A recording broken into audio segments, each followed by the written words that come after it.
Hello beautiful people, it's Trina. Welcome back to my channel. Today we're talking frags again and a little bit of Parfum de Marly.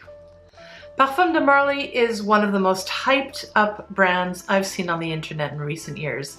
The house is actually young, founded in 2009, but you might not guess that from the branding, which evokes a strong historical heritage.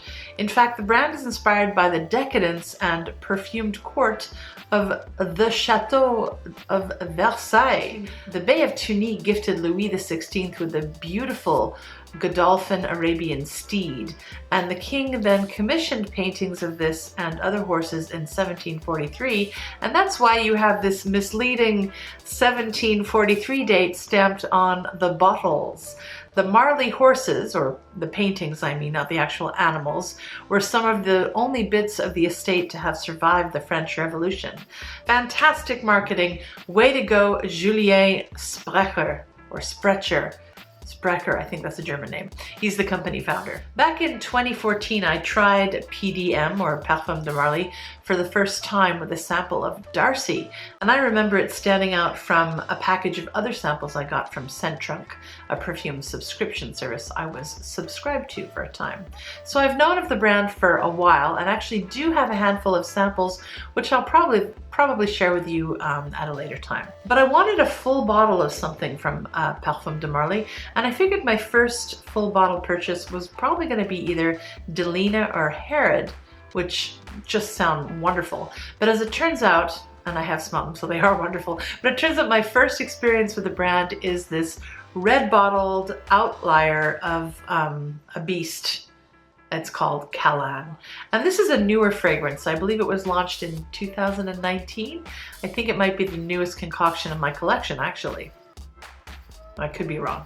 Now, in fact, I do have a sample of this, but I neglected to properly sniff it. So basically this was a blind buy. And let me tell you, fume heads, this is not a fragrance to purchase blindly before sniffing. Not only is this thing pricey at 210 euros for 125 ml, my friends, but it's also a polarizing perfume. Now, lucky for me, I usually like these kinds of weird wonders that others may often loathe. And yes, this is weird, but before we delve into the peculiarities of this concoction, how about this bottle, eh? Well, I love hate it. First, the branding for PDM reminds me of Creed, which is a little pretentious and kind of boringly preppy. My own alma mater carries this vibe, but that's an educational institution, not a perfume. But I guess I can't say I hate horses. I'm not against the matte red finish either, but it's a pain that you can't see how much juice you have left, which is irksome for someone like me who sells in addition to buys fragrances secondhand. The main thing that puts me off with this bottle, however, is the weight. For some reason or another, it would seem that consumers believe that the heftier the container, the better the juice inside. No, it's just marketing. To me, actually, heavy bottles are reminiscent of Middle Eastern packaging, which I have to admit is sometimes actually cheap. Not to say that the juice is cheap. As you know, a great many perfumes from the Middle East are far from cheap in both the quality of ingredients and the perfumery craftsmanship. And I've been to a few parts of the United Arab Emirates and Oman, so I'm speaking from perfume shopping experience here. I met an Iranian perfumer during a perfume course I took in Dubai some years ago who runs a clone brand. His bottles remind me of this. And the proof is in the pudding here with a few other bottles I've had from the region. I have Al Haramain Amber Oud here, which is a dupe of Baccarat Rouge 540. Now I understand why some people see 540 in Kalan. The red bottle, yeah, it's a bit derivative. And here's another Middle Eastern dupe for Tom Ford's Tobacco Vanille. This smells good. This is heavy. It's another Dubai brand, I think, too.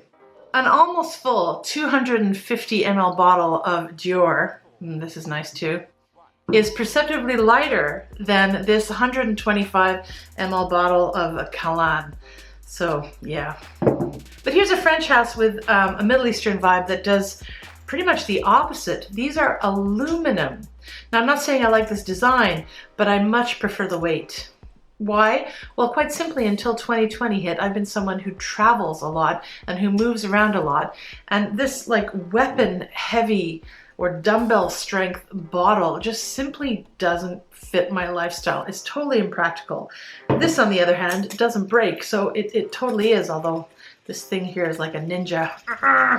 Can kill someone with that too. But anyway, bottling, you know, love it or hate it, everyone's different. I think Dior is the most elegant, but anyway. So I have a bit of a problem with the bottling is what I'm saying. So this bottle of Kalan is how PDM usually packages fragrances targeting men, and I know many will disagree with me, but I think this fragrance is extremely unisex.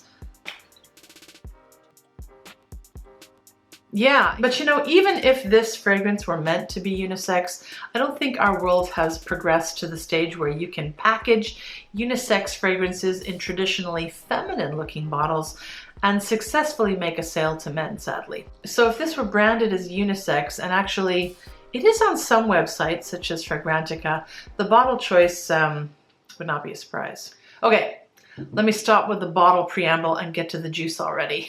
Okay, let's start with the notes.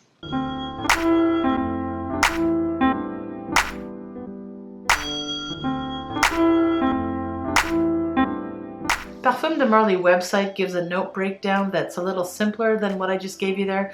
I usually get my note information from Fragrantica, and that's what I did here. I think the reason why people bring up the Baccarat Rouge 540 comparison when it comes to this particular scent here is pretty simple.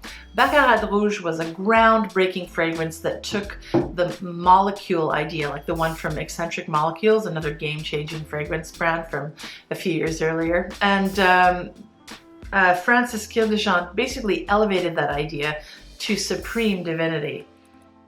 And I think basically since then, because Baccarat Rouge 540 was so successful, perfumers and perfume houses simply followed suit. So what I get out of this scent that does emulate Baccarat Rouge 540 is the molecular, disappearing, reappearing, ghost-like transparency, and also the burnt sugar effect. And there's saffron in here too, which is a little sweet, but also very dry, preventing it from getting cloying and sticky or sickly. So these two elements are both very fascinating and very attractive components to have in a fragrance. So let me put this stuff on here. Okay, let me actually put it on a strip as well.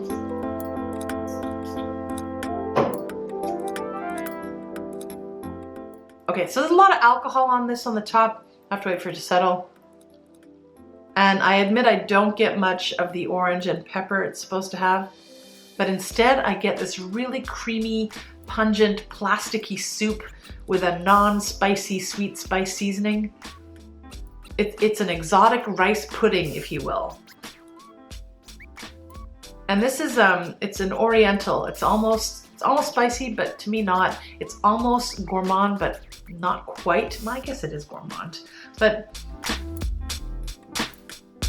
I don't know who the perfumer is of this fragrance. If you do, please post below. There's an aromatic freshness to this. It feels something like basil, just the mildest touch of something camphorous. I think that might actually be the lavender. And also probably what makes it a little bit more masculine to some people. So strangely, this fragrance develops into something earthy. And when I say earth, I don't mean wood or patchouli. I mean something more like moss and wet dirt and soil. It's weird, but it's not unpleasant to me. There's no must or dust or skankiness. It's just rich, and there's a juxtaposition of warm, creamy, mild spiciness at the top with the wet and cold or cool earthiness that makes this unique to my mind. And then add to all of that phase 3, the candy floss, burnt sugar sweetness that hides somewhere in the air. It sort of comes and goes as you wear this throughout the day. The transition from top to middle to base all happens really quickly for me, to the point where I feel the notes were thrown in the soup bowl in close succession and smashed together using disposable latex gloves which melt into the mix. Yeah, I need to emphasize the synthetic plastic smell in here. I get memories of Gucci Rush in that regard, but it doesn't smell anything like Gucci Rush. This scent is not your dancing stoned raver girl. This is the raver girl's sober best friend who carries a stash of poppers to placate her neurotic friend in her Hello Kitty bag, which is made of plastic, and also holding her pet ferret that she can't bear to part with. Okay, I'm making crap up now because this scent is weird. It's a very confused and confusing perfume, and the awkwardness of the composition is the main reason why I like it. And if you don't like this, I'll boink you over the head with it, and that'll knock you out cold. Probably forever with the weight of this thing. Violence from a frag hag. Don't worry, I'm pretty passive in real life. Yeah, but statistically, I think a large percentage of you are not gonna like this one. So definitely don't blind buy it. But for me, this was definitely a successful purchase. But I must say, if I had paid anything remotely close to the retail price, I might think differently. Another great thing about Kalan is that I think it'll work in the summer too. And the performance is great, although it doesn't project so much after the first few hours. One thing to note is that the juice is oily, so I'd be careful where you choose to spray. This is a fragrance I enjoy in my hair and strangely on my legs before dressing. I wouldn't put this on my clothes. I did once and I regretted it. Sticky. So Parfum de Marly is a fragrance house that prides itself on its quality, but overall, based on what I've sampled, and not this one here, I'd say its fragrances are more mass appealing than niche. If you feel originality is a defining quality of niche. And I'd say Kalan is the most niche yet from its releases. If different is appealing to you, I'd say you should get your nose on this. Okay, my lovelies, c'est tout pour aujourd'hui. Ippai shigoto ga arimasu node, sore de owaritai to omoimasu.